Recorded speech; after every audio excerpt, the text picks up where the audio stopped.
Strength is admired, composure is praised, endurance is rewarded, emotions are expected to be managed quietly. So many people learn to carry more than they ever speak about. They don't collapse, they don't complain, they keep going.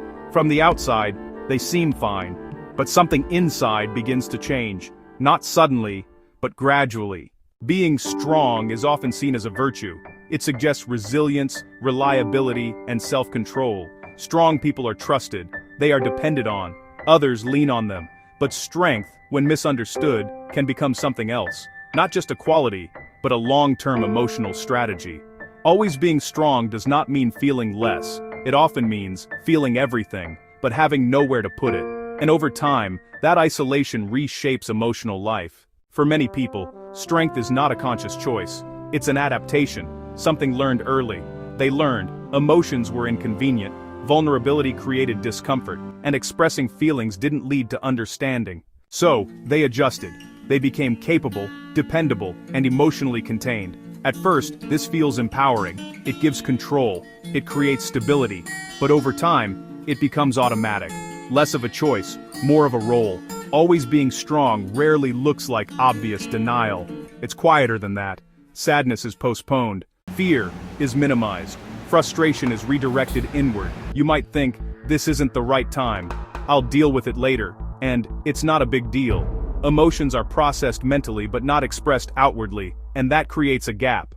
Because what is not expressed is not fully processed. It doesn't disappear. It gets carried. Modern environments reinforce this pattern. Workplaces reward composure, relationships reward stability, social spaces reward positivity and control. Being strong keeps things smooth, it avoids conflict, discomfort, and emotional unpredictability, so the pattern is rewarded. People who carry quietly are seen as easy to rely on, and people who express openly are often seen as difficult, emotional, and unpredictable. Even if that judgment is subtle, the cost of constant strength is not immediate. It builds slowly. Over time, people may begin to feel emotionally distant, disconnected from their own needs, unsure of what they actually feel, and hesitant to rely on others. This doesn't look like a breakdown, it looks like a quiet withdrawal. The emotional world becomes smaller. Not because the feelings are gone, but because they have nowhere to go. When someone consistently appears strong, others make assumptions. They assume they're fine, they can handle it, they don't need support. So they check in less, ask fewer questions, offer less emotional space. Over time, this reinforces the pattern. Strong people are relied on, but rarely held. And this creates a specific kind of loneliness, being valued for what you provide, but not seen for what you feel. Here's the paradox most people never name. The stronger someone appears, the less permission they are given to be human. Always being strong affects relationships quietly. Partners may feel distance, but not understand why. Friends may sense something held back, but not know how to reach it. Everything appears stable, but something is missing.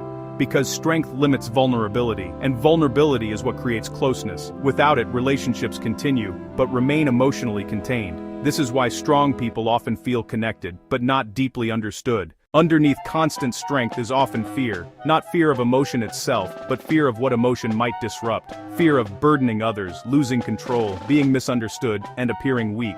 So strength becomes a shield. It protects, but it also creates distance. For someone who has been strong for a long time, letting go doesn't feel natural. It feels destabilizing. It challenges identity. It introduces uncertainty. It removes predictability. Strength is familiar. Openness is unfamiliar. So even when expression is needed, the body resists. Not because it's wrong, but because it's unknown. Maintaining strength requires effort, constant effort, monitoring what you say, managing how you react, containing what you feel. Over time, this becomes tiring. Not in an obvious way, but in a deeper, quieter way. This is not weakness, it's the cost of carrying alone. Real strength is not emotional absence, it's emotional flexibility. The ability to stay composed when needed and open when it matters, to carry responsibility, and also receive support.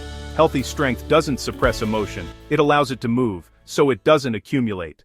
Modern life expects quiet endurance. Pressure is constant, uncertainty is ongoing, emotional effort is rarely acknowledged. In this environment, strength becomes necessary. But without awareness, it becomes limiting. Recognizing this isn't about becoming less strong, it's about becoming more balanced. When emotions are carried instead of shared, they don't disappear, they shape behavior, they influence reactions, they quietly structure relationships, and this leads to the next pattern: how unresolved emotions shape adult relationships. If this reflection resonated, take a moment before moving on. If you value thoughtful, long-form explorations of human behavior, consider liking this video so others can find it. Subscribe for future episodes of WELLNESSHUBNEST, and share below, in the comments section. What does being strong mean to you?